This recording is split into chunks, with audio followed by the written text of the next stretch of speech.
नमस्कार, मी कीर्ती गायकवाड। स्वागत आहे आपलं आय न्यूज 28 मध्ये।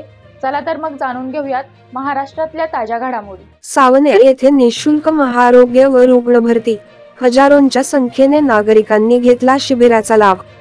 लता मंगेशकर हॉस्पिटल आपली सामाजिक दायित्वाची परंपरा निरंतर जपत असून लता मंगेशकर हॉस्पिटलच्या माध्यमातून निःशुल्क आरोग्य तपासणी शिबिर व गोरगरिबांकरिता स्वस्त दरात आरोग्य सुविधा पुरविण्याचं कार्य करत आहे। तसेच महाराष्ट्र शासन व भारत सरकारच्या सहकार्यातून विविध योजना राबवून गरीब रुग्णांचा मोफत इलाज सुद्धा करण्याचे कार्य सातत्याने करीत आहे। 13 सप्टेंबर 2024 रोजी सकाळी 10 ते सायंकाळी 5 वाजेपर्यंत लता मंगेशकर हॉस्पिटल तर्फे नगर परिषद सावनेरच्या परिसरात महाआरोग्य शिबिराचे आयोजन सावनेर येथे करण्यात आले होते। लता मंगेशकर हॉस्पिटलचे कार्यकारी अध्यक्ष व माजी आमदार काटोल विधानसभा क्षेत्र डॉक्टर आशिष देशमुख यांच्या प्रमुख उपस्थितीत महाआरोग्य शिबिराचे आयोजन करण्यात आले होते। यावेळी माजी जिल्हा उपाध्यक्ष Manohar Kumbhare, advocate Prakash Tekade, Vijay Deshmukh, Ramrao Mowade, advocate Chandrashekhar Barethiya, advocate Arvind Lodhi, Praful Mohate, doctor Vijay Dhote, doctor Rahul Date, doctor Rajput, doctor Murphy Gajbhiye, doctor Mayur Dongre, Baba Burhan, Omprakash Kamdi आदी मान्यवरांच्या प्रमुख उपस्थितीत कार्यक्रमाची सुरुवात झाली। या कार्यक्रमाचे आयोजक डॉक्टर काजल मित्रा, डॉक्टर नितीन, ॲडव्होकेट श्लेष जैन यांनी केले। या कार्यक्रमाचे सूत्रसंचालन डॉक्टर अनिरुद्ध देवके यांनी केले, तर आभार श्लेष जैन यांनी मानले।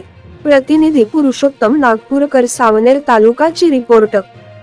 शिक्षण प्रसारक मंडळ सन्मान्य रणजितभाऊ देशमुख साहेबांच्या नेतृत्वामध्ये मागील 50 वर्षापासून सातत्याने कार्यरत आहे।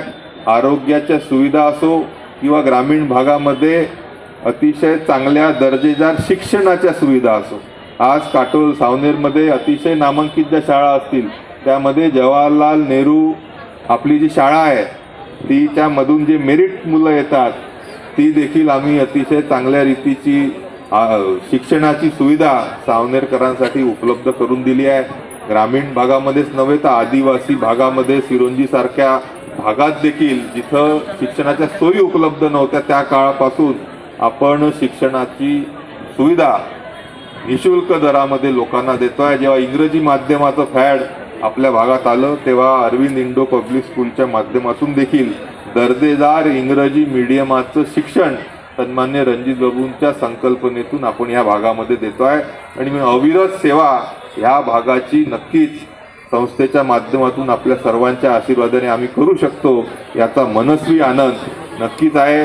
या रुग्ण भरती रुग्ण शिबिराचा आपण लोकांनी एवढ्या मोठ्या भरभरून प्रतिसाद दिला व स्वतःच्या कुटुंबाचा फायदा करून घेतला यासाठी मी आपलं मनपूर्वक स्वागत करतो। आपल्या या आरोग्याच्या दुष्टरीच्या अडचणी